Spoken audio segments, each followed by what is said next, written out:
So we have these two pieces. In the overall format, we're going to start with the particle group, and there are three representatives here. They're going to say about 5 to 10 minutes of stuff about their piece.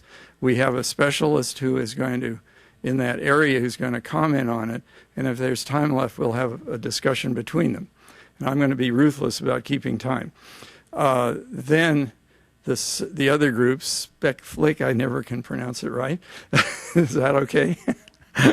Anyway, then they will do this, and then we hopefully will have about a half an hour or so left where we want a lot of interaction from the audience about both pieces and any relation between the two that you see. So we'll start off with the particle group. The leader is Ricardo Dominguez, who is the co-founder, I read from his own statement in the UCSD Visual Arts thing, of the Electronic Disturbance Theater, and that he is not, anyway, it's probably the most unique academic biography I've read. Working with him today is Nina Weissman, who is very understandably proud that she was the valedictorian of her class for a Bachelor of Fine Arts at Art Center College for Design. And prior to that, she had a Harvard BA magna cum laude. And then also Amy Carroll, who's now teaches Latino Studies, American Culture, and English at the University of Michigan. She has an MFA in Creative Writing from Cornell and a PhD in Literature from Duke. So over to them for about a 10-minute discussion of this piece. Following that will be Mike Saylor, a professor of chemistry here, who has a specialty of high international renown in nanotechnology, among other things, and he has a PhD from Northwestern. So, Ricardo, you want to start this off? So also you'll hear Dr. Say in the back, who's helped us do a lot of interventions in the area of nanotechnology with his echolalia. So you'll hear him in footnotes. And I'm probably the least educated of the team, but I tend to be the principal investigator here at Bang Lab, Bits, Atoms, Neurons, and Genes at Cal IT2. And the project started with the other principal investigator, Diane Luden, a net artist in New York. And we started to have a conversation in the late 90s around the emergence of a performative matrix that we had earlier broken down with Critical Art Ensemble, in terms of the 90s being broken down into digital capitalism, in which we would use electronic civil disobedience as the intervention. By the mid-90s, you would have biocapitalism. The human genome would be over in terms of a larger coordinated program and would be dispersed. So there the intervention would be community research initiatives based on a response to ACT UP San Francisco, ACT UP Miami, ACT UP New York as a model. And some of you may know that Steve Kurtz was treated to the frame of being a bioterrorist for the last 4 years, but that court case was won. Bioart is not bioterrorism. The last stage of the 90s would see the emergence of nanotechnology, and that would be particle capitalism. So in trying to think about particle capitalism and how we could diagram it, Diane Luden and I began to parse out what we call particles of interest and a way to think about it and play it out. We were then invited by ICEA in 2006. And so we started working with Tristan Schoen, an MFA here, to think about how we could create a way to envision the dematerialized state of particle capitalism. And part of it was around the question of sonification, as Dr. Zay so well rounds it out for us. That is, that we might only be able to hear a certain state of particle capitalism. And this was not to then develop an intervention into either the utopia or the apocalypse of nanotechnology, that is, gray goo or green goo at one end of the apocalypse, or the therapeutic state, that is, we'll be able to cure just about everything. That being a wonderful thing. And so we didn't feel that we could intervene either into the utopian end or the apocalyptic end. And so we decided that perhaps we would trace out this sonification in terms of a critical juncture, and that is where venture particle capitalism, venture science, plays out the role of dispersing low-level nanotechnology in end-user products. Suntan lotions, printers, tennis balls. Hugo Boss a few years ago said, "Nano is the new black," since nano fabrics are popular for Hugo Boss. So there is this plethora of particle capitalism in an unregulated way, we feel, using this technology. And so the question is, how does it affect our biofilters? Does it interfere? Do we know? Why is nanotoxicology getting such little funding, and will it grow? And certainly those were some of the larger abstracts. But I tend to pontificate and be rather dogmatic. We have to do this. And so I like to work with artists who can bring a different nature of ambiguity and what we now call nano-sublime. That is, if the sublime was about a landscape too large, nano-sublime is about a landscape all too small.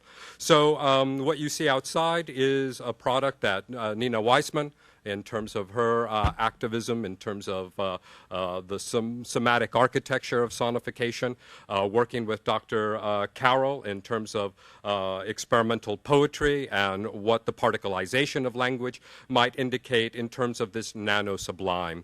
So while a lot of the larger abstract is about nanotoxicology and particle capitalism, the underlying and overall affect and effect is about this other question of aesthetics, which I believe to be important. Our website is Particles of Interest, Tales of the Matter Market, pitmm.net, where you can read some of the elements at play.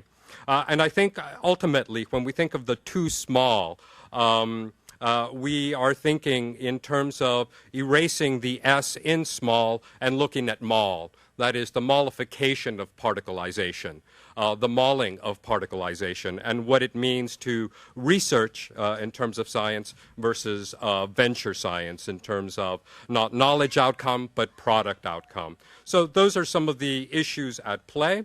I now like to present Nina, if you're ready, because we only have a short time, to talk a little bit about your structure, and then I'll have Dr. Carroll up. Okay. So very quickly, can you hear me fine? Yeah. I was thinking about the body as a system, a vast system of transducers. Most of you know what a transducer is out there, but a device actuated by power from one system that supplies power, usually in another form, to a second system. My work in general explores transduction circuits created through physical, sonic, and logical choreographies involving bodies. I'm interested in considering how these choreographies operate collaboratively between people, objects, sounds, particles, and scripts. And in this piece in particular, I was curious about how are we lured into giving our bodies to the social technical apparatus that we encounter. How do we become transducers for other people's scripts? I wanted to bring this invisible exchange that Ricardo mentioned up to the surface by using movement and sound in ways that might be more familiar. In designing the piece for the San Diego Museum and then for this space, it became interesting to me to intertwine some of the key choreographies at play in these spaces, along with some of those at play in the nano industries, to see what kinds of gaps and overlaps might come up by mashing up these old and new scripts. So some of these scripts are the scripts and expectations attached to the pedestal as a form, how we place ourselves and behave in relation to a pedestal and its contents.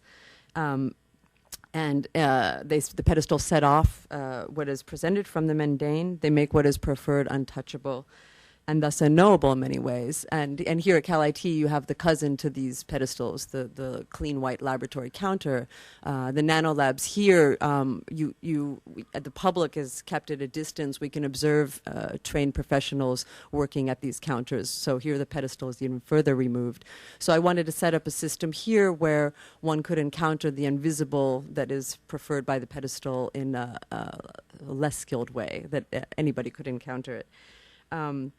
I was interested also in the architectural script of the building, the central nervous system of the building, the electricity, the air circulation. So you see that the hoses that we use and the power are visibly connected to the system of this building.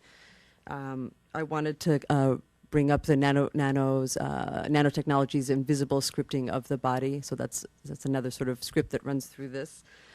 Sounds similar, invisible scripting and meeting of the body through the penetration of the body through sound waves. And then some of the advertising tropes that are used in selling these nano products, the use of seductive voices, incantatory voices, chirpy announcing voices, and the placement of these sounds in a space in a way that bombards the ear. And finally, play, something that art often wants to engage with. And so I was curious if I ran those scripts that circulate through this subject, if I ran them up against each other, what kind of agency might somebody find in the piece, or what agency might they find that they've been forced to give up? In order to gain control of this piece, as you move through, you end up offering more and more of your time and therefore more of your body to the piece. The piece is scanning your body at all times whenever you're present in front of the pedestals. So in order to achieve more control, as is the case with so much technology, you give more of your body to the system. And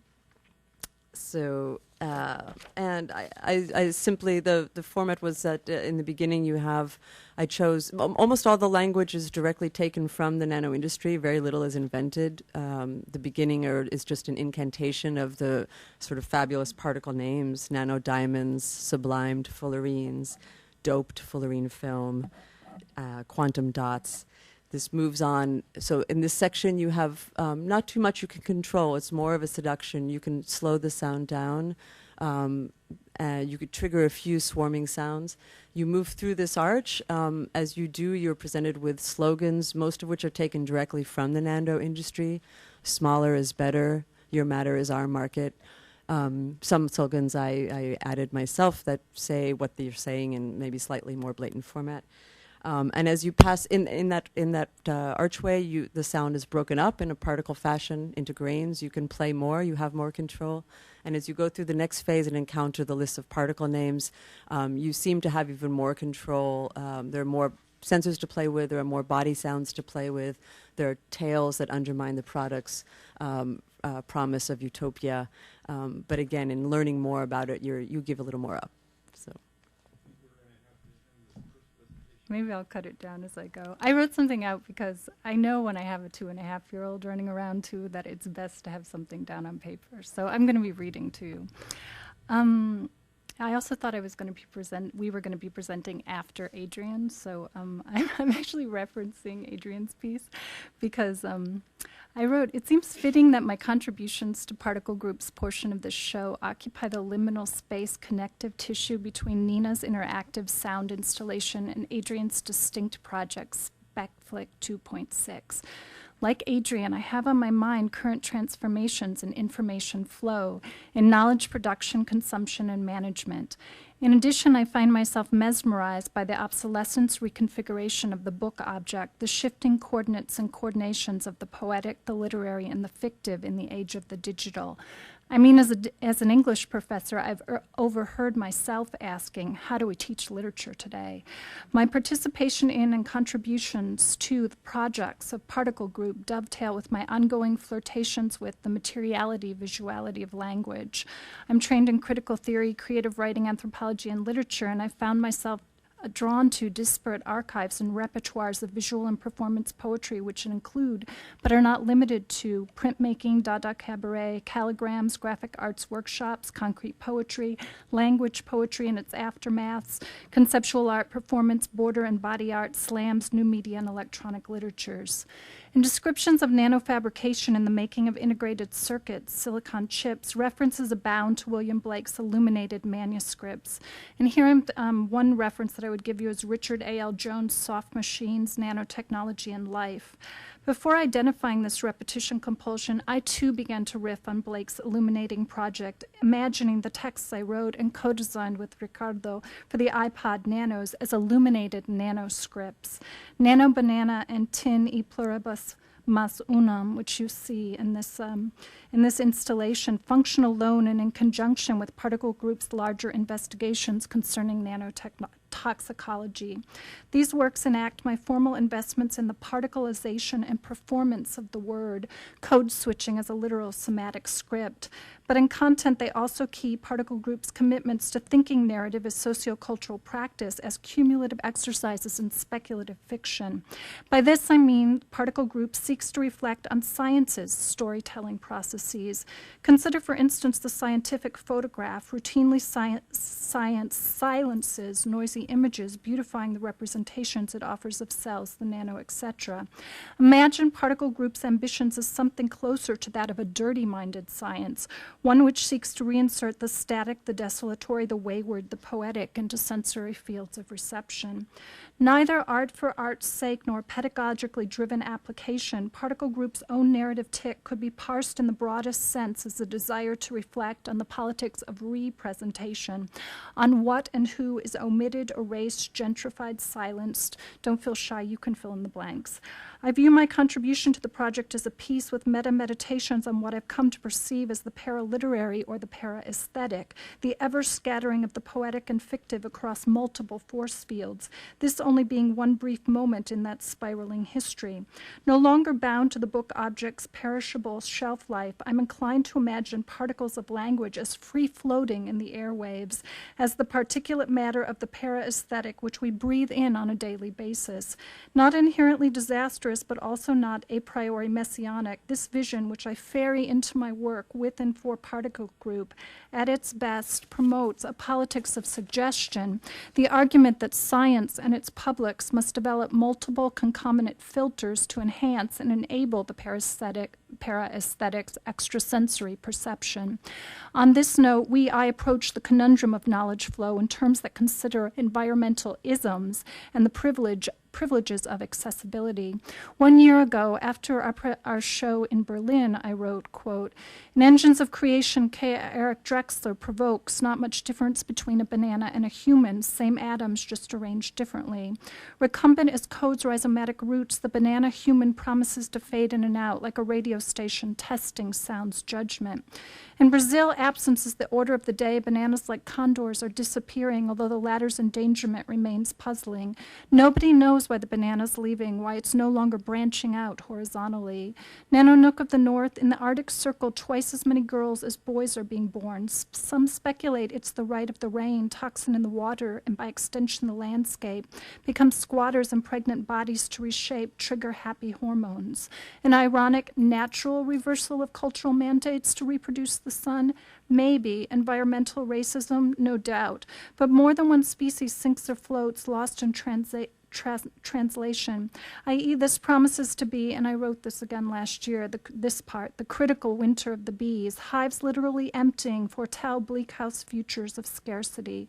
Like a day without a Mexican, this 21st century fable of the bees accents labor taken for granted, the hum and drone of cross-pollination, the hitherto multitudes endlessly deferred arrival at social contract, rescinded at the level of neoliberalism's nano-contact zones. One ominous hypothesis, colony collapse disorder, for our purposes the particulate matter of particle capitalism. Not liquid words, gray becoming green, goo syndrome, but that which dispersed all creatures great and small, involuntarily imbibe and inhale. A few years ago in PS1's Mexico City, an exhibition about the exchange rate of bodies and values, DF-based performance artist Teresa Margolles presented vaporization. Everything was above board. The viewer, armed with the opacity of artistic transparency, had to sign a release form before entering the installation's domain. More than corporate culture currently supplies its own rhizomatic constituencies. No toxicological warnings, only the unbridled glee of divide and conquer. Consisting of the vaporization of water taken from the washing of corpses in Mexico City's central morgue. Vaporization interpolated its participant observers into a looping intersubjective relationship with the corpse, where breathing in involved the partial inhalation of human particulate matter, the enactment of a manifesto anthropophago. Cannibalistic, Kabbalistic, the installation performatively forced audiences to acknowledge that while all that is solid may melt into air, it does not disappear. Taking seriously Adorno's claims for the artwork as apparition, vaporization's ether is bound up with particularization. It epitomizes the unsubsumable and as such challenges the prevailing principle of reality, that of exchangeability, reminding audiences that the aestheticization of neoliberalism does not diminish the violent undercurrents of transnational global flows which structure the tenets of the biopolitical. Vaporization begs a question that cedes but does not cede to the rhetorical: who and what qualifies as disposable? Meet the prototicalish particle. Artist Andrei Pali elected to travel. Okay, I'm almost done, actually. Just like 2 more paragraphs. To track the carbon footprints of a particle as it globe-trotted. Caught in the current winds of change, she witnessed and documented her particle rearrange the furniture on the sinking ship formerly known as the sun's thrice removed planet. A molecular over-identification qua politics, maybe predetermination, is as random as this, quid pro quo. We always already slipped on Drexler's banana peel, on the siren cyborg La Llorona's wail of a laugh. To mince words, we're not waiting for the Machiavellian prince's kiss. Now is the time for sleeper cell, syntho-mestiza consciousness. On that railing note, on the 40th anniversary of Mexico's Noche de Tlatelolco, I'll give Particle Group's story a final spin. After waxing lyrical about the noisy silenced, in the spirit of fulsome disclosure, I'd like to remind that one hypothesis about the aforementioned presumed bee genocide linked it to cell phone radiation, its interference with bees' navigational systems. My point, even noisy, silenced, dirty, clean dichotomies are overdetermined, too easy. I mean, in this instance, perhaps silence would have been golden. Particle Group seeks to performatively and poetically draw itself and its publics into science's speculative economies. But our aim is not transparency per se. We seek to call out and resist agendas of clarity, functionality, cleanliness, opting instead to participate in the wondrous messiness of the para-aesthetics, consensual opacities. Consider yourself invited into our collaborative fold. I'll catch up on the time. You know, I'm a physical scientist, and my research is in nanotechnology. I guess the only comment I'd make is that really all the things you're saying here today and the things we work with are all kind of knit together in the one issue of questions. I mean, we as scientists ask questions, and you as observers ask questions. Sometimes when you see an artwork, you might be saying to yourself, what the heck is this? That's kind of what we say when we see something new, some new phenomenon, and we say, what the heck is this? And we're drawn into it, and then as part of our work, we try to understand it. And I think as part of your work in viewing the artists' activities that you've seen here, draw yourselves into it and try to interpret it. And that's all I'll say.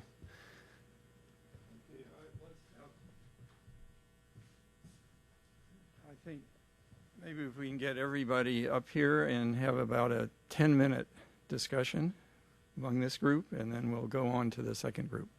So if the presenters can huddle up here, there are enough chairs. And I'd like to comment when you're coming up. I actually did unknowingly.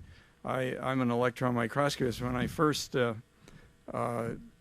started teaching right out of grad school, I ended up as a consultant to a carbon black company, which is ancient nanotechnology, because that is what makes India ink black and makes your tires black. So it has a long nanotechnology has a long connection in the art and literary world.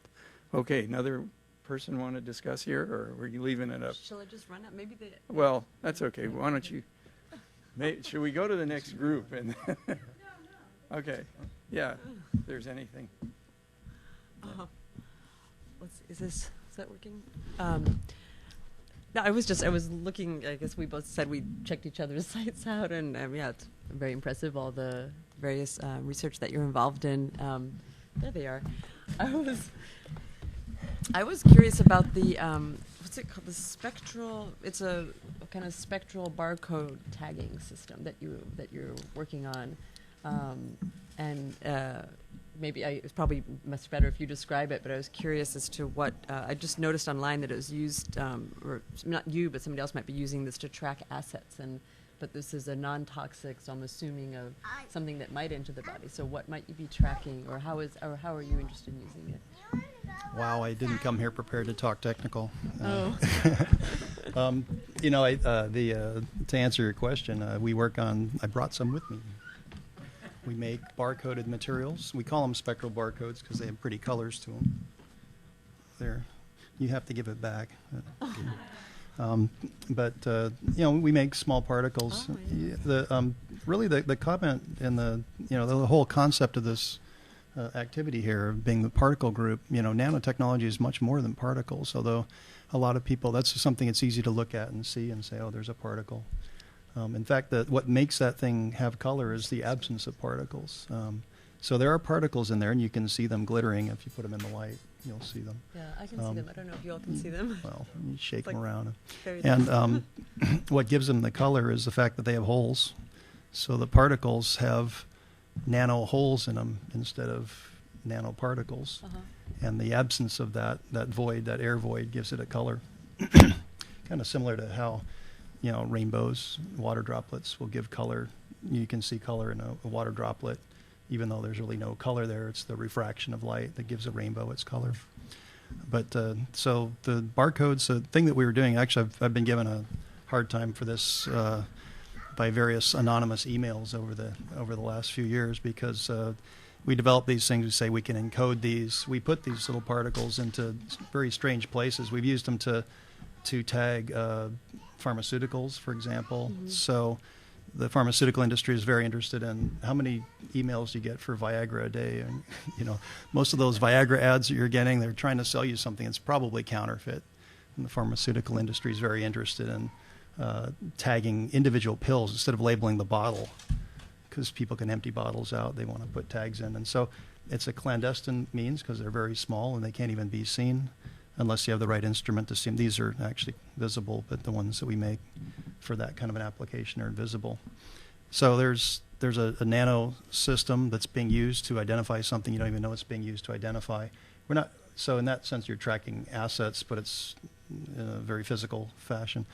The other area of nanotechnology that we put these things into the body as well. They're a different variant of these things because they're open space. You can put things like drugs in them, and you might have seen the pictures on our website of particles in a rabbit eye that are used to deliver a drug at a very slow rate, so that we can control that using the nanotechnology, so that it treats the patient in a more prescribed fashion, a longer period of time, longer drug delivery. And those are things that are being put into the body. I had a comment. You say. I liked a lot of your comments on this starts becoming ubiquitous. When do you decide that is this evil? I mean, so the emails that I get, sort of the hate mail I got on one of these was, you're starting to put nanotechnology in the body. Okay, it was in a rabbit, but the idea is it's going to go to treating human diseases. What are you? Where are you going to end up? Are these things going to take over our bodies? Are these little smart gizmos going to swim around? And people have read the popular press and popular novels, and the gray goo concept comes from the I only read his good older books, but what was who launched the gray goo, Ricardo? K. Eric Drexler? No, the scientist, before, or Crichton? Yeah, Michael Crichton. And Prey? Yep. So, but I think it was Bill Joy, the chief scientist of Sun Microsystems, who wrote The Future Doesn't Need Us Anymore. And he was they came down on him because of that particular essay that was playing itself out. And so one of the things that was interesting to me in having you here was that you had mentioned in an article that was an overview of the Particles of Interest project, was that you did feel that there was still not enough in terms of the research, in terms of nanotoxicology, and the kind of cellular access that the nanostructures would enter into. Hold on. I'll get the exact quote. Yeah, right here. The asbestos of the future, UCSD chemist Michael Saylor said that because the particles are tiny enough to pass through cell membranes, there are potential health hazards to be assessed. Right. So I was wondering, how would you assess those, and how do you feel that's going? Yeah, so this is a really good point. I mean, a lot of the nanotoxicology, you really have to break it up into two areas, I think.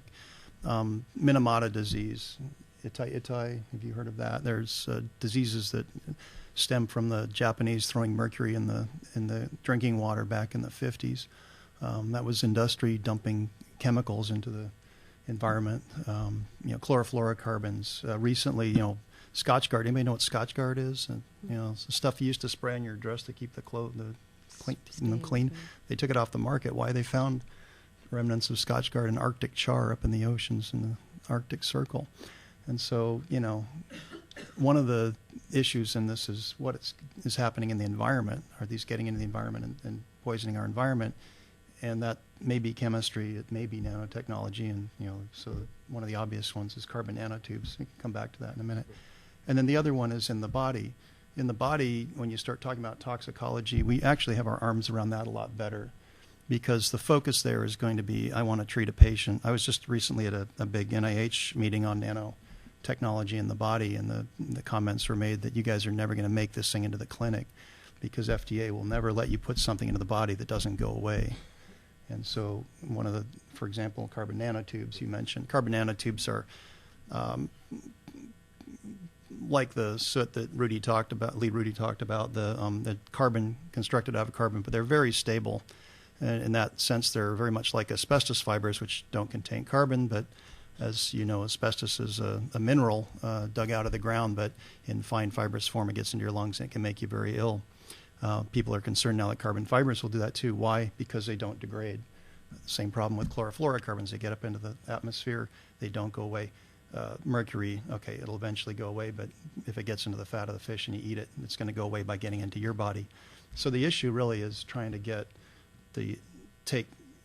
we're trying to, learn from those past lessons. These are definitely issues that people are going to face. In medicine, they're handling a little bit better because the medical field is careful about toxicology. In the environment, I think it's much more of a concern. And I was wondering, just as a follow-up. We're going to have to end this part of the discussion. We'll have the next group. Thank you. Then we'll have Appreciate it. wide-ranging discussion of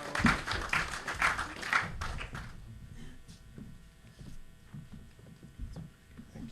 So while we're changing computers here, I just want to comment that I was at a panel discussion yesterday of Greenovation, which is this new information organization at UCSD, and one of the speakers was commenting that you're talking about green goo. Well, if you've ever been out recently in the Salton Sea, which is terribly polluted and very saline, it turns out that various algae grow out there very profoundly, and it turns out that's one of the most efficient sources for biofuels. And so they're now farming algae in the wretched water from the Salton Sea. So it's sort of a turnaround that we're getting an environmental plus from a horribly polluted and non-natural water body. So we now have the second group, Spec Flick. Presenting it will be Adrienne Yannick, the artist. She is has a BA in English and an MFA in Electronic Arts from Rensselaer Polytechnic University, one of the a real hardcore engineering school. And she has had a long history of performances, I will call them, and she will probably, I don't know if that's right, and she is now the chair of the Visual Arts Department. Paired with her is, wait a minute, I got my notes wrong here. Okay, partner is Robin Chandler, who is currently, and I want to read this very correctly, Director of Digital Library Programs here at UCSD. She's been that job since January of this year. Prior to that, she was at the California Digital Library at the Office of the President of the University of California. Prior to that, she was at the University of California, San Francisco, which is the great medical school up there. And before that, in the library at Stanford Linear Accelerator Center. So she has traveled at very high-level institutions. So, yeah. No, it's a really glowing resume. So over to you, Adrienne. Thanks, Lee. Excuse me. First of all, I just want to apologize. I'm a little bit ill, so I'm just my energy level is going to be a little on the quiet side today. But I also did want to thank Lee for moderating today, and also thank Cali T2 for sponsoring the work that we do in the gallery. It's a great opportunity to be able to show there, and this was the second sort of soft launch project, and the grand opening of the gallery at Cali T2 will be at the end of this month, so I hope you'll join us for that. I also wanted to say that one of the really wonderful opportunities of working in a place like Cali T2 as an artist is to be able to have dialogues like these with other researchers outside of the art. So the work that I've done with Spec Flick, and I'm just going to do a very short presentation that is and then hand it over to Robin. We had a very lively discussion when we first met a few weeks ago, and I'll just say that this whole project really emerged from being here at UCSD and working at Cali T2 and being engaged with and talking to the researchers here, not just the arts researchers, but the engineering and other science researchers here, and realizing that in a way we are kind of already living in the future here, that we are in a kind of speculative fiction environment already. And being really enlivened by that, but also understanding that there's this kind of self-conscious awareness of the idea that we're designing or inventing the future here at Cali T2, and often looking around the room at who are these researchers that are inventing and designing the future, and realizing that actually we need to open up these discussions about design and invention of the future to a much larger public. And so as an artist, the only thing I can do is, sort of make art that tries to invite artists into that discussion, or not just artists, but all, people in the public into that discussion. And so this project, Spec Flick, which essentially the 2.6 is what you see in the gallery here, and it's a versioned project that's part of an overall sort of form that I've been developing called distributed social cinema. And the basic idea of this form is to try to think through the way that cinema might be enlivened by thinking about the ways that it could exist in layered and fractured forms. Obviously, I kind of also could be called distracted cinema, or cinema for the kind of ADD generation, right? So the idea of it is, we have all these gadgets and, things hanging off of us and beeping and squawking and, calling attention to themselves, and, we're always sort of halfway here and halfway there. And is there a way that instead of seeing that as a distraction from a story that's trying to be told, would there be a way to marshal those things as different ways of kind of enacting different types of voices or different modalities within a story? So the overall experiment is to see if that's possible. The first project, actually, this is sort of Ricardo played the nano janitor in the first version of the project. So the first project was actually set in 2030, and it was right here at the inauguration of this very building that you're sitting in, and told the near future of the public research educational system in where people moved throughout the piece in zones.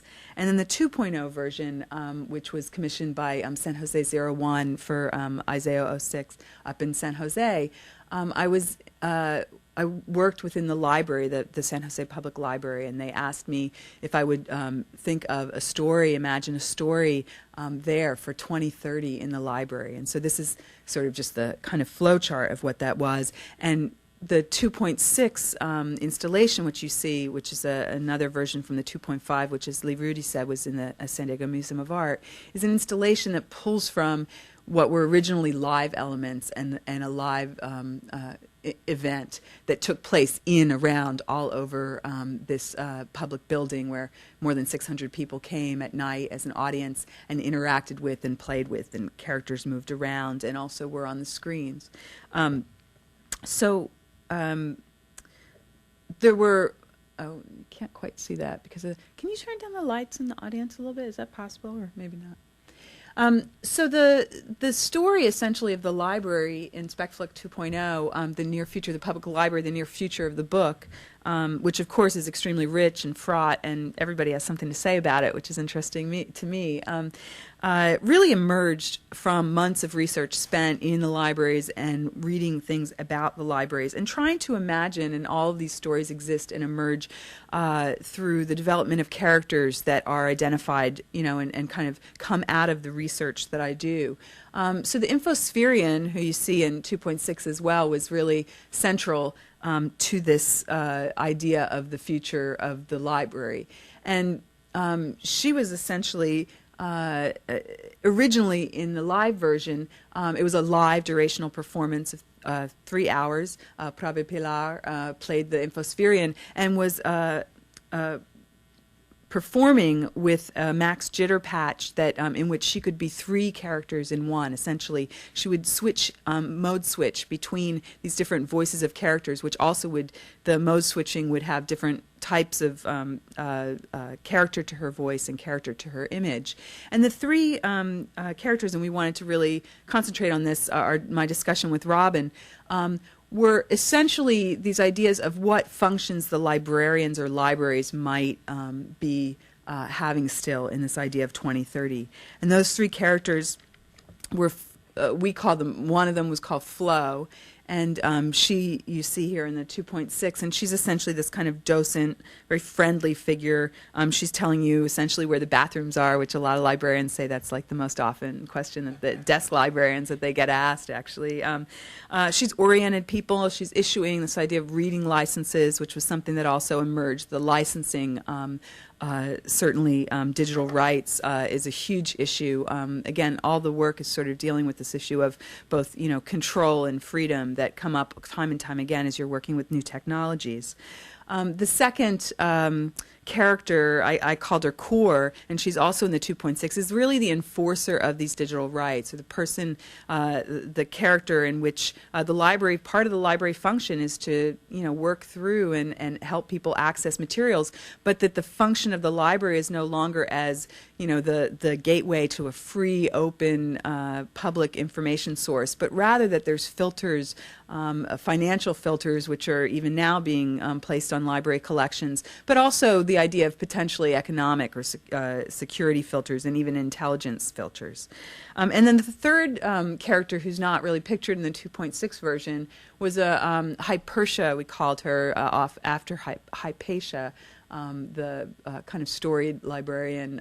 And she was someone who was going to help you essentially navigate through this exponential, crazy, dynamic, multilingual, kind of amount of information, right? That's more and more and more information. So it's, it's completely expanded the idea of the book as the book object, and the library as a place where all knowledge can be contained. No longer possible, right? So the nth version of the Infosphere. So these 3 characters came out of that research, and what I'm interested in, hearing Robin talk about really is, and what we discussed was some of the ways in which that, research, which is sort of, there's humorous and maybe scary elements to my piece, but how that's actually being enacted within the library digital process. So I'm just sort of flipping through these slides, but yeah, I think it's about time too. Anyway, thanks, Lee. And thanks for your attention. I'll turn it over to Robin. Thank you, Adrienne, and thank you, Lee, for asking me to come and speak. I'm just going to try to make a few comments, and this is very much in response to coming and seeing the exhibit SPECFLIC, and then having the chance to talk with Adrienne a little bit.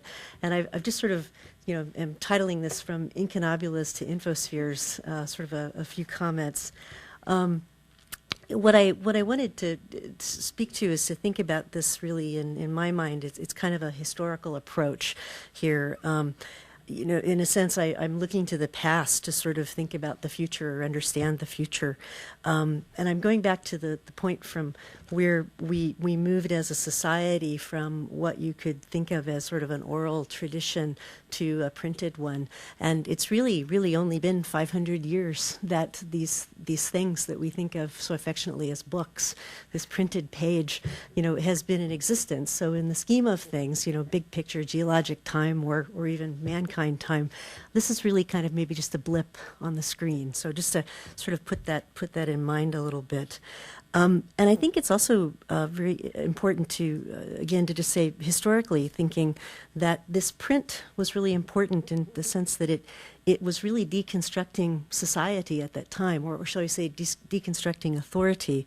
And there's an important point to make that, in a sense, the print, and this is a Gutenberg Bible that we're looking at here, enabled, in a sense, sort of the deconstruction of the authority of the Catholic Church. It gave rise to the Reformation and Martin Luther and Calvinism and et cetera, et cetera, et cetera, and probably the Crusade. No, I'm just kidding. But anyway, but it's an important thing, because I think that that's what's sort of going on now today too. We're deconstructing authorities as we're moving into this digital age. The authority of authorship, the authority of that printed book, and making it into many little tiny parts that can be recombined in different ways. Who knows what that's going to mean? But it's kind of a parallel thing that's going on. This happened 500 years ago as well. Just to sort of say again, to reemphasize, the oral tradition was very important in a sense. Just going back to the Middle Ages, there were troubadours that went around essentially providing the sound bites of the day. There was a sense of our elders, and in this case it's a modern representation of the Dalai Lama doing an oral history with someone, but in a sense our elders were the keepers of this information, and again it wasn't in the printed volume. This was in what people knew, and again I think this sort of parallels a little bit of where we might be going. Less reliance on the printed word, but more reliance on your memory, and in our cases it may be this little flash drive actually that we rely on. The other thing I think too, just to harken back to my theme about sort of the church a little bit too, is that it's important to remember too that prior to print, a lot of the teaching that went on about what was important in society happened visually. Again, this is just a picture of the Frari Church in Venice of Titian's Assumption, and of the Virgin Assumption into heaven. And this was the way that you taught people the important lessons that they needed to know, that they needed to understand. And it wasn't in a book. It was, again, something visually communicated. And I think that's again a parallel that's happening today as well. If it's good or bad, I don't know, but it's what's happening, and it's a part of how we communicate as humans. So in a sense, I kind of think of it that here's my stack of books. It kind of parallels Adrian's stack of books, and then I have a Kindle here.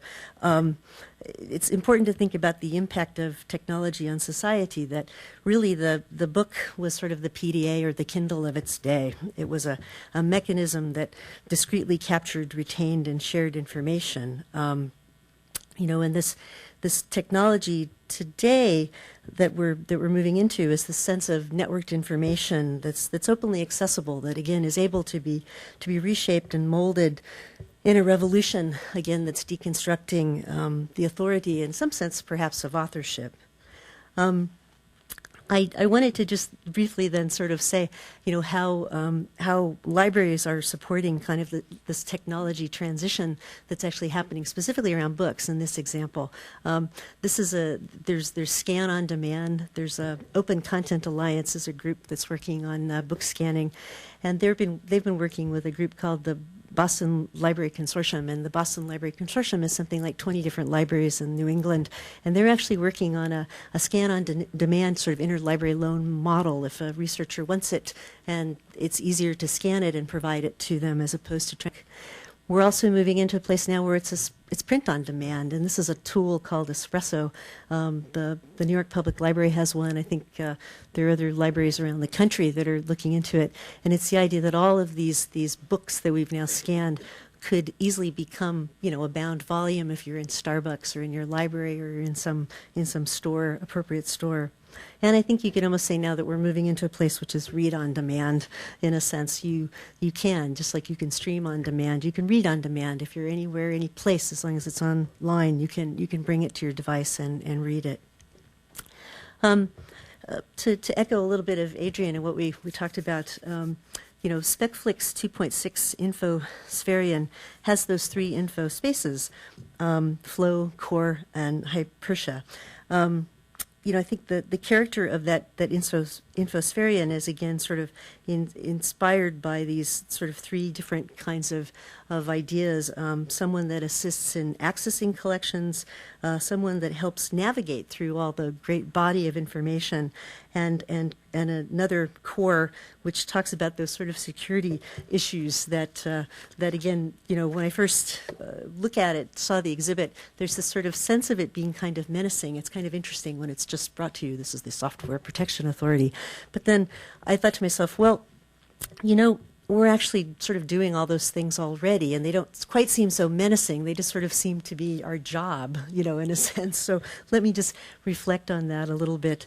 In terms of the character, I think it's a hypertia that helps you sort of navigate information and flow as well, that helps you sort of access the information. Here's something right now that we're doing at the UC San Diego Libraries, and it's an example of the biomedical library where if you've got questions, 24/7, there's a way to get a hold of a librarian that could help you navigate through the information. This is a way that we're trying to deal with the information needs of our users right now, today. This is an example of it's a authentication service called Shibboleth. In this particular case, it's being used in England for a social science data set, but this is online. And the idea is that you need to authorize people to use information. I don't know necessarily that that's a bad thing. I mean, sometimes it's just what things are. We as librarians try to believe in open access as much as possible, but there are cases where you have to be able to filter people through information for various reasons, and we're doing that now with these kinds of tools. I wanted to just make a few more slides here to kind of say how libraries today are actively supporting sort of the creation and use of networked and distributed information, but also to kind of just make a sort of a moment to think about, as I was listening to everyone, I was really conscious of the way that our vocabulary is changing during this time. Traditionally, libraries think about their work in terms of things like collections and books. Well, collections are now becoming digital objects. That's what we think about them. Or books are becoming texts, or in a sense, just the excerpt that you need. I think another thing to think about it is that we used to catalog things, but now we create metadata, and that supports this kind of place where we're going into this kind of sense of this atomized use of information. Just to briefly say then, because I know Lee's going to be bringing the hook here in a sec. For example, the libraries, the UC libraries and UC San Diego have been participating in lots of book scanning activities with Google, the Internet Archive, and until recently, Microsoft. This is, for example, a book that's available up through Google for Mark Twain's Roughing It. And you can see how Google is using every possible algorithm that they have to be able to break apart the information that's in a book and be able to make it so that you can link it to other things or make associations. For example, or find it someplace. Where's it going to be? What library is it in, so I can go see it, or is there a way that I can, download it, or have it printed as on a espresso book machine? We as libraries are really trying to work really hard to support the kind of tools that you as users need to work with those micro units of information. Data mining tools, data visualization tools, YouTube, podcasts, etc., RSS feeds. We're trying really, really hard to try to get the information to where users are working. And that, again, means kind of trying to break up the information into packages, units of information that gets it to where you need to be. Amazon, for example, users go and search for Amazon to decide, do we need to actually go to the library and get that book? But those things are becoming connected. Catalogs are connected. Folks go to Google. We're trying to make sure that our materials are indexed through Google so that you can find them.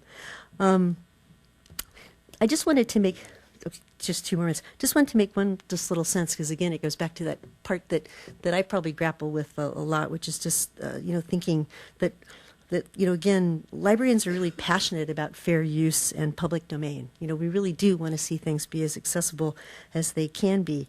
And an important thing is to note that we've been really active in promoting things like an e-scholarship repository, where if authors can hold on to the rights of what they've written, they can make it as accessible as possible in a widest domain. On the other hand, though, we know that we need to protect the rights of things in certain cases. So we put a lot of investment into helping to build spaces where scholarly use can happen. Art Store is an example of that, again, where authorized use can happen. And a lot of it has to do with protecting the copyright of individuals. I just want to say one thing, that this is sort of the final comment. The Library of 2030, the Geisel Library always looks very much like it was built in 2030. We hope that the library doesn't become a museum. In a sense, we hope that even as information is networked and is changing how we access it, that it continues to be a physical space, a place of building community. I think the books may go to the museum, but hopefully the library, in terms of what it's supposed to do, the functions it needs to perform, it's still that place that folks come and can find what they need to do the work that they need to do. So thank you. Robin and I had a really interesting conversation when we first met, and I guess just, I'm wondering if you could talk a little bit more about the discussions that actually go on among library personnel, particularly about this issues around the shift from, for instance, fixed cataloging or categorization to dynamic categorization or tagging, or sure. some of those discussions that go on. And Sure, I'd be happy to. And can everyone hear me? Good. Okay. Yeah, I think that it's in terms of the discussions, we're keenly aware of the fact that there's a lot of information out there, and it needs to get to the people that need to use it. And the rate of the fact of how that's building so quickly, you can't keep up with it in terms of the traditional ways that we would categorize and organize information. There's many ways where you try to take advantage of perhaps the cataloging that other libraries have done, for example, or even the kind of information, bibliographic information that's supplied by the publisher to sort of streamline some of that.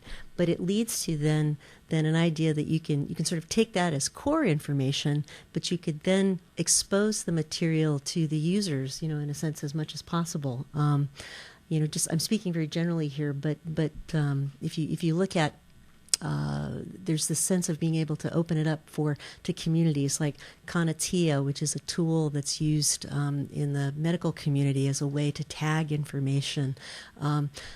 If you look at something less professional, you've got things like Library Thing, which is a software program that was developed by a computer programmer who wanted to organize his own library. And you find increasingly more and more that people are doing that themselves. They are organizing, they're adding tags, they're adding that value.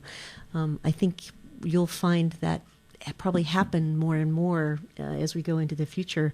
One example where it's particularly helpful is in some of our archival collections that we have, and you all might be aware of the Library of Congress, which recently put a lot of their historical photographs into Flickr, as a kind of an experiment to find out how that would work. What would it be like to take materials that there's sort of a dilemma with archivists sometimes that you take in these wonderful collections, but there's so many pieces to an archival collection that you can't catalog them all at an individual level. But if you're able to digitize things and then open them up to a community, you could actually get the community to help you identify it and be able to assign those keywords. And then maybe if you could say something more about how digitization is prioritized, how those decisions are made, and how some things maybe don't get digitized or maybe may never get digitized. Sure, that's a very important question, and it is one that we we struggle with all the time. Some of it is there's factors you need to weigh and balance.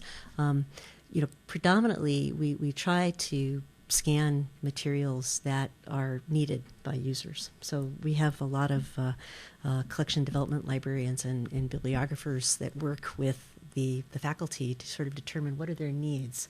And this can happen, across both sort of published and archival collections. There's a lot of materials out there that are, published that we're actively engaged in scanning. And I think, the Google projects, things like that are very good examples of that, where in that space where we are scanning copyrighted material, but it's in a sense of kind of acknowledging a demand of either scholars writ large or kind of specific communities.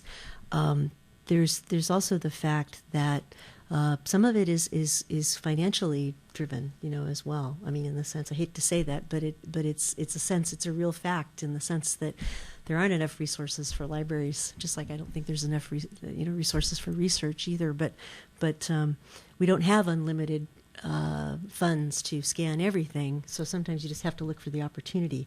Sometimes that's grant writing that we do to scan particular things, but other times it is partnerships with something like Google. For example, there's people that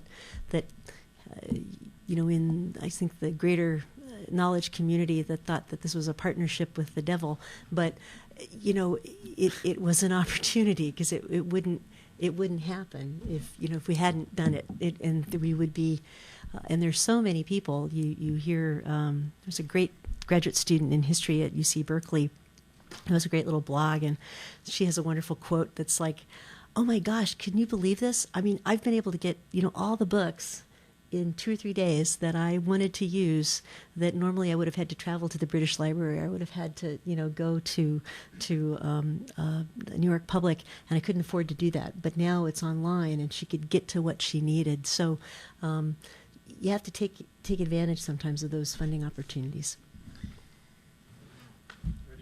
Yeah, that makes sense. Yeah. Robin and I will keep talking now that we found ourselves. We'll find each other. Okay. Excuse me. Oh, sure. Thank you. I feel like such an expert. Heavens. Let's see, can we turn the house lights up a little so I can see whose hand comes up? Oh, and just while we're changing here, I just wanted to make sure people knew that there is a reception following this from 6 to 8, and also to just thank Trish Stone, our new exhibition coordinator. I don't even know if she's still here. She might have collapsed over. Yeah, she's our new exhibition coordinator here at Gallery at Cal IT2, and she essentially made all of this possible. We're all here on time and sitting up straight because of her. So thanks, Trish. And you got to plan on the grand opening soon. Official opening of the gallery. October 23rd. Yes, this was vamping for the summer. Okay, first question, front row.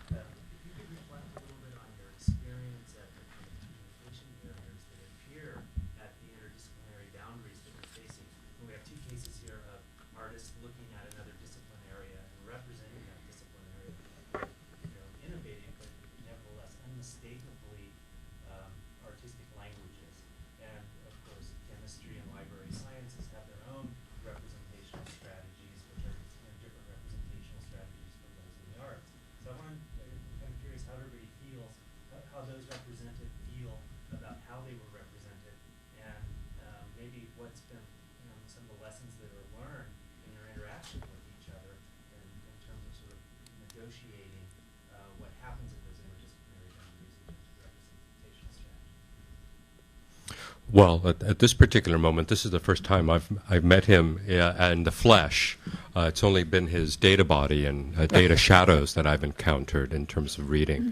So I think right now, at least for the group, one of the intersections that is opening because of this event is the opportunity to meet the individual in the flesh and to start a dialogue.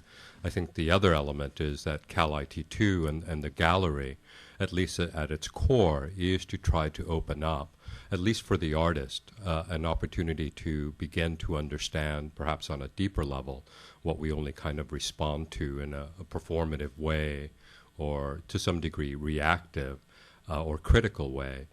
So I think for myself, and perhaps just speaking for myself, it's a learning process, and it's only really just beginning. So, and this is a kind of an opening gesture towards that. Anybody else? My rebuttal? Yeah.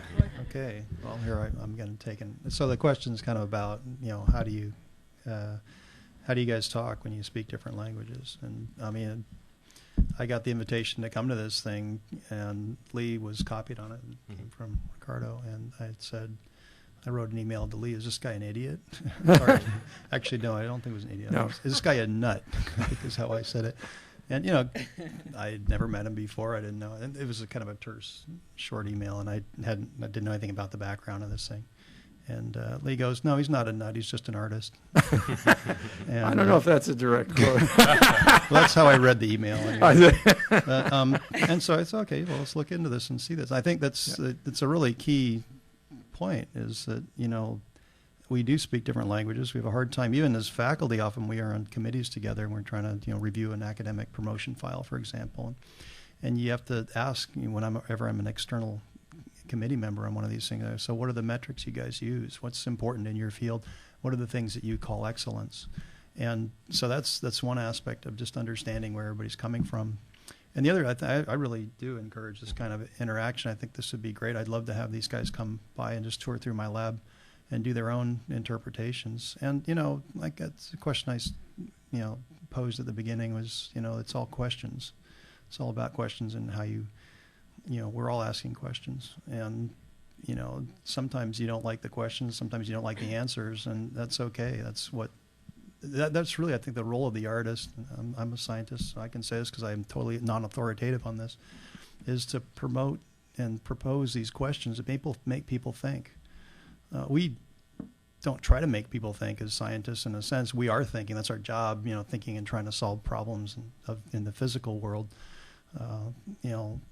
I think art is more about asking questions. It is providing answers, and we don't really provide answers either, as you heard from several of the speakers today. That a lot of it's relative. What are you really looking for in a scientific answer? And definitely we have the scientific method. We have testable hypotheses, and they get overturned all the time because you find out, so that person didn't really ask the right question, and they did a very limited set of experiments, and they didn't really get the right conclusion from that. And we do that all the time. That's part of our culture, and art does that too. And so it's a very good thing, I think, to have this kind of interaction. I would really love to have more of this kind of thing. I hope they have wine at the... Yeah, I think so. Comment?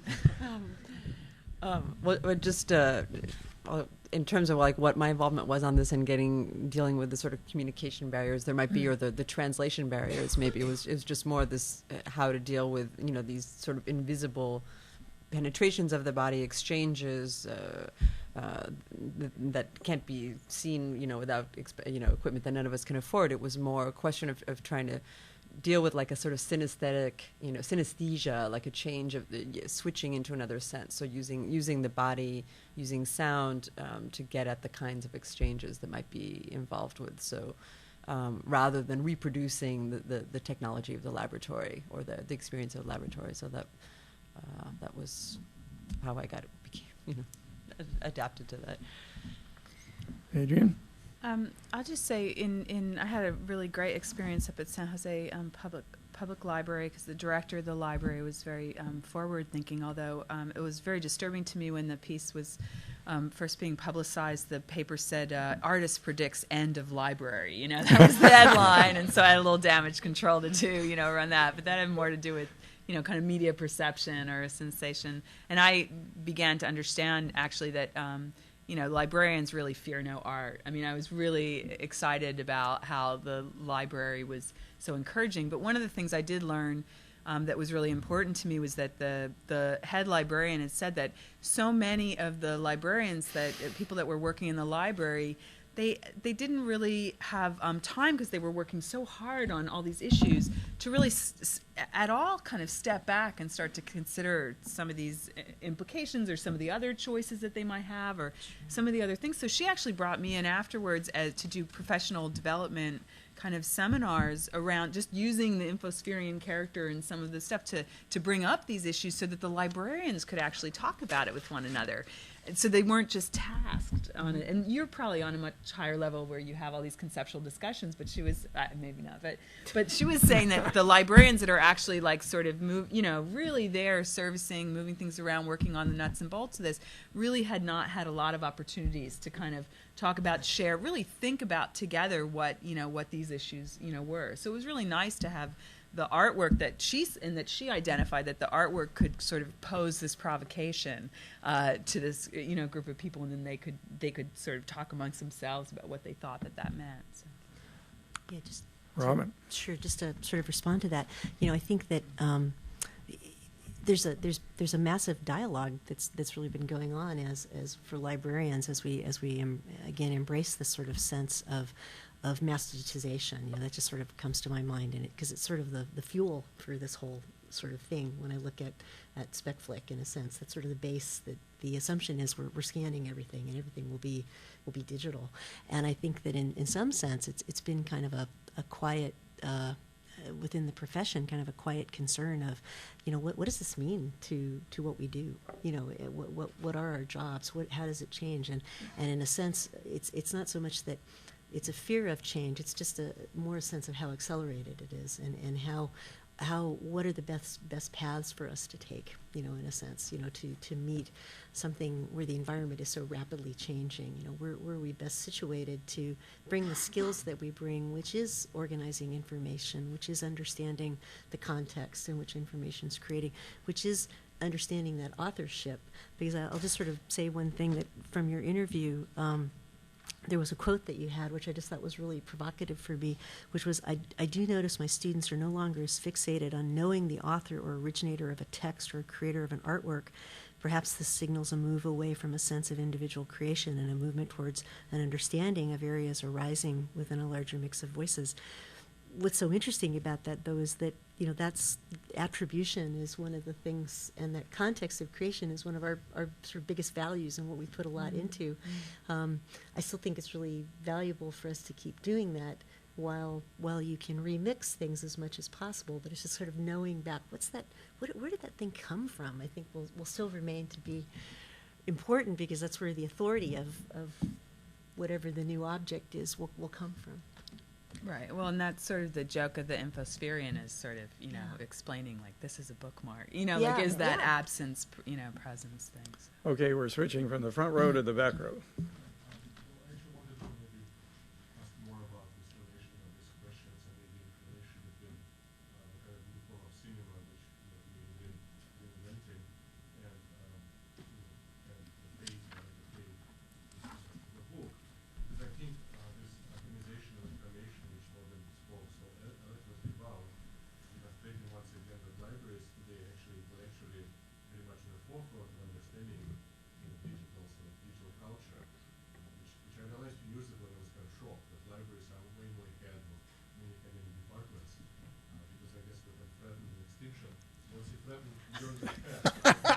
That's right.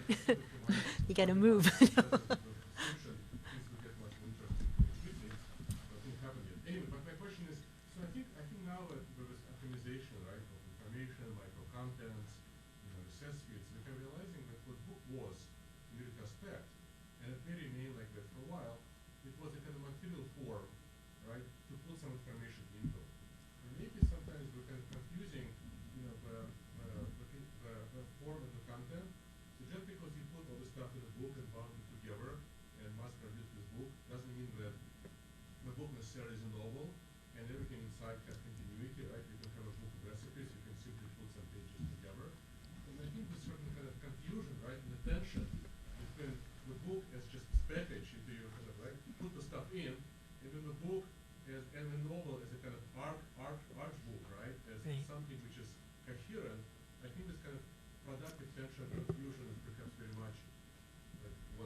guess part of what I'd have to say is that I think that that there's a way that these new forms are both sort of responding to and then creating new types of readers or new types of viewers, right? So that there is that the experience of reading and the experience of kind of, watching a filmic story are very different now, and that the forms both kind of might push against the different forms of, i.e., the electronic book, or however you want to understand it, or just the web, even as a space of a reading space, textual space, and this idea of distributed cinema or atomized cinema, both sort of are existing to feed those impulses, but also are creating those new impulses as well. So I'm interested in the ways that that those publics are kind of constantly reconstituting themselves in relationship to to the forms, right? And that the forms are then reconstituting themselves in relationship to the public needs. So that's sort of where the resonance of the piece, both about the books and about the research institution, exists. But it's a longer conversation to talk about the bigger projects. I don't want to hog up all the time. Another question? Sir? Well, I will give one experience I've had as far as lack of ability to communicate with you. This is within a discipline. I was once asked by a friend of mine to serve on his wife's PhD exam as the outside of the department examiner for a PhD in mathematics. And I immediately called the department chair and said, I won't understand a word of this. There's no way I can serve. And he says, you're just like everybody else in this department. This is in such a specialized field. Only the PhD advisor of this person understands it. But we've sent it to the best person in the country in this little tiny subfield at the University of Chicago, and he says it's great work. So you just have to sit through and sign it just like the rest of us. So even within disciplines, there are canyons of lack of communication. Anything else? I have a question. Oh, is there another question? No, I didn't see one, so over to you. Oh, okay. I had a question for Nina. You talked about some of the ways that you were working with the text and also the ways that you imagine that the installation was functioning in terms of play and seduction and sort of chirpy voices and things. But I think, most of what the responses I've heard from people and from other people in the building is, even is that they feel very threatened, that there's like a kind of threat and scary. It's a little scary. And so I'm just wondering about like that, the sort of, gap between, or maybe it's not, but where does that fear, control, whatever, come into your understanding of the relationship with the text? If I can intervene before Nina speaks, just to be pushy about it. The concept of the process of this kind of particle sniffer came because whenever I travel, I always have to go through the Smith 2 particle detection system. Puffer, yeah. Yeah, and so I thought, I always have to get through if they're already puffing you to cross the airport line, at least me, right? What would it be like to have a particle sniffer in terms of the conditions of particle capitalism? So it's interesting in terms of response to Nina's installation that there would be this kind of outcry of, what was it they said, hostility and fear-mongering. So anyway, I just thought I said that for you, Nina. Yeah, well, I think that, I've seen a range of responses. So, I've seen some people, and one interesting thing is that we've done this in a few places now. So we did it in a public space in Berlin. People passed through on their way from the park through a huge hall that has concerts and performances and into the subway. And we had no complaints. There were no problems there, and people would play. In the San Diego Museum of Art also, I saw all kinds of responses there, like some frightened, some very much engaged, like piles of kids playing in these things. I realized after hearing some of the responses here, this is a different space. It's a workspace. People don't expect, you're maybe more ready for this in a museum, that something might happen of this nature. So there is this sort of like you're lost in your thoughts and the surprise of being seemingly blasted by air. But I think that that probably creates a lot of that. I mean, in terms of the quality of the voices, there's a range, between the sort of like smarmy, chirpy voice, which and some of them are quite seductive. But as you come in closer, again, it's sort of about how things become synthesized. The sound is synthesized. It's processed more. It becomes more like sci-fi and scary and menacing. So it's sort of about this, like, in wanting to know more, you found, you're sort of caught up in this world of sort of the scary future present. But I think there's a to me, I think there's a kind of pleasure in that too. I mean, it's the pleasure of 2001, of these sci-fi voices. They're not totally unfamiliar. So, but I made a mistake. One of the voices is my yoga teacher, who I, just completely. Whatever, does anything you would want a voice to do to you, but once it starts to get processed again, as you come in closer, it becomes something different. So. Well, I have just noticed that it's 6 o'clock, and it's time to continue this discussion over wine and snacks. So, right across the hall. Thank you very much. Thank you.